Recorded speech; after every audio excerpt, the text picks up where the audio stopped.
오늘의 축구 구독자 여러분 안녕하세요. 스포티비 축구 해설위원 송영주입니다. 오늘의 해외 축구 앱과 오늘의 축구 유튜브를 통해서 만날 수 있는 우측 승부 예측 라리가 3라운드 주요 경기를 미리 살펴보도록 하겠습니다. 라리가 3라운드에서 지난 시즌 세군다리가 챔피언과 라리가 챔피언이 맞대결을 펼칩니다. 지난 시즌 세군다리가에서 우승을 차지한 오사수나가 2년 만에 승격을 하면서 라리가에 등장을 했는데요. 시즌 초반이 굉장히 좋습니다. 1승 1무를 기록하면서 2라운드 만에 승점 4점을 획득했습니다. 1라운드 레가네스전에서 1대0으로 승리하더니 2라운드 에이바르전에서 0대0 무승부를 기록했거든요. 그 중심에는 단단한 수비가 있습니다. 4-4-2와 4-2-3-1 포메이션을 가동하면서도 두 줄 수비를 바탕으로 단단한 수비를 보여주고 있고요. 그러다 보니까 실점을 하지 않고 있는 상태입니다. 하지만 득점력은 너무 부족한데요. 지난 두 경기에서 총 슈팅을 10회밖에 하지 못했고요. 경기당 유효 슈팅은 2회에 불과했습니다.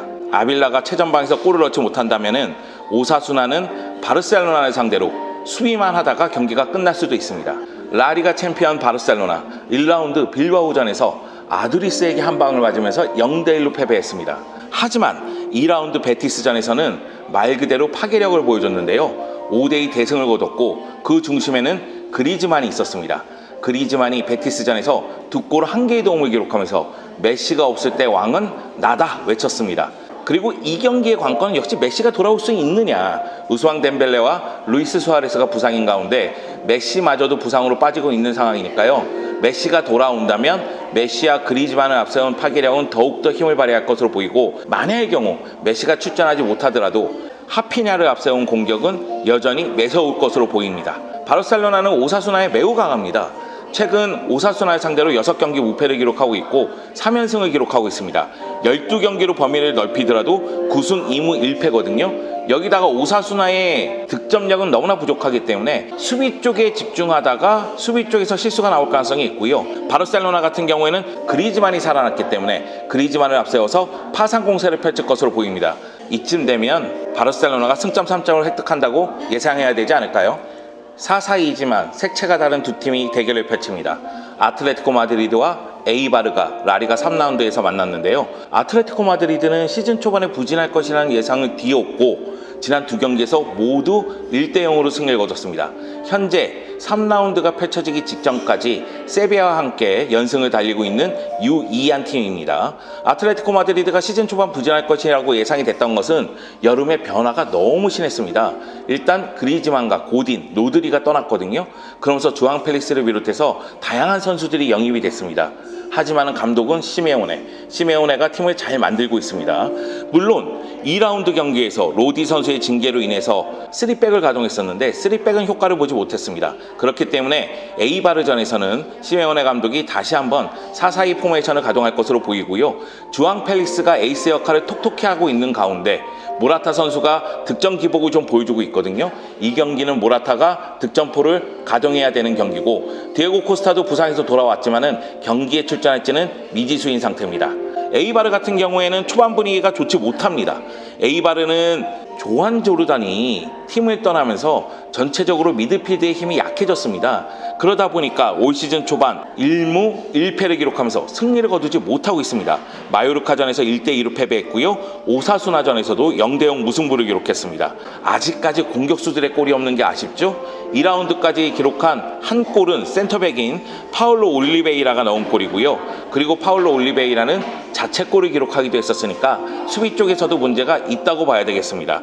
결국 에이바르가 특유의 전진 압박을 통해서 빠르고 공수 전환을 보여주고, 그리고 해결사를 찾아야 하지만 아틀레티코 마드리드를 상대로도 좋은 성적을 거둘 수 있을 것으로 보입니다. 사실 아틀레티코 마드리드가 에이바르하고의 홈 경기에서 고전을 하곤 했습니다. 왜냐하면은 에이바르가 라인 컨트롤이 굉장히 잘 되는 팀이었거든요. 그리고 전진 압박이 굉장히 효과적인 팀이었어요.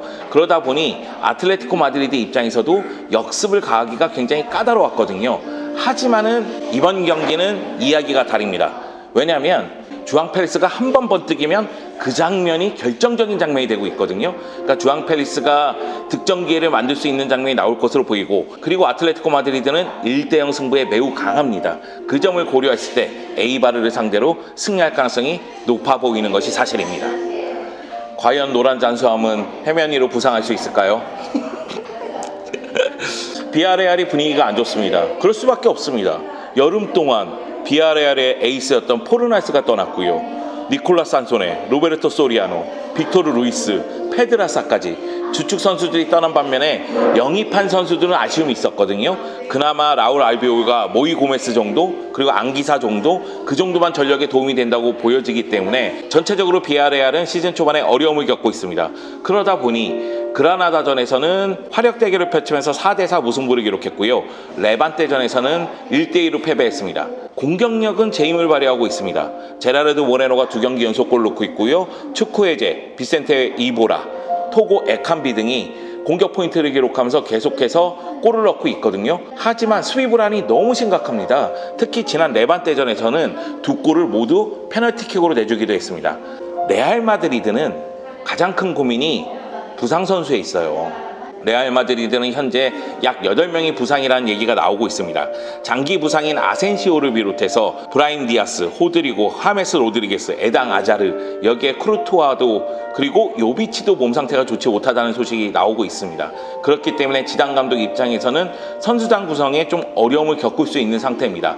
그리고 레알 마드리드가 1라운드에서 셀타비고를 상대로 3대1로 승리를 거뒀지만은 2라운드 바야돌리드전에서는 밀집 수비를 뚫지 못하면서 1대1 무승부를 기록했거든요. 이 점을 고려했을 때 레알 마드리드는 좀 어려움을 겪을 수도 있는 상황이다. 왜냐하면 아자르가 부상이라서 아자르가 출전하지 못하고 있으니까. 그럼에도 다행스러운 점은 벤제마가 2경기 연속골을 넣으면서 해결사의 역할을 하고 있고요. 베일은 부상이 아니면 기대에 부응하고 있다. 출전하는 경기마다 나름대로 제 역할을 하고 있다고 보면 되겠습니다. 레알 마드리드는 비아레알과의 상대 전적에서 압도적인 우위를 차지하고 있습니다. 최근 3경기에서도 무패를 기록하고 있는데요. 물론 비아레알의 득점력은 무섭고 레알 마드리드는 올 시즌 경기당 1골씩을 실점하고 있습니다. 하지만은 비아레알의 수비가 더 불안하고 화력 대결로 간다면은 레알 마드리드가 웃을 수 있는 가능성이 더 커 보이기 때문에 결국 마지막에 웃는 쪽은 레알 마드리드가 될 것으로 보입니다.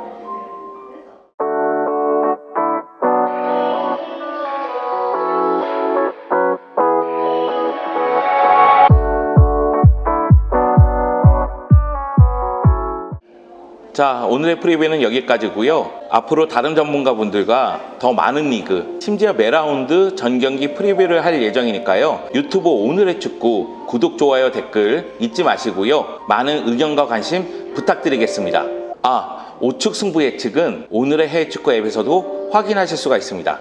그럼 다음 라운드에 돌아오겠습니다. 송펠레 송영주였습니다.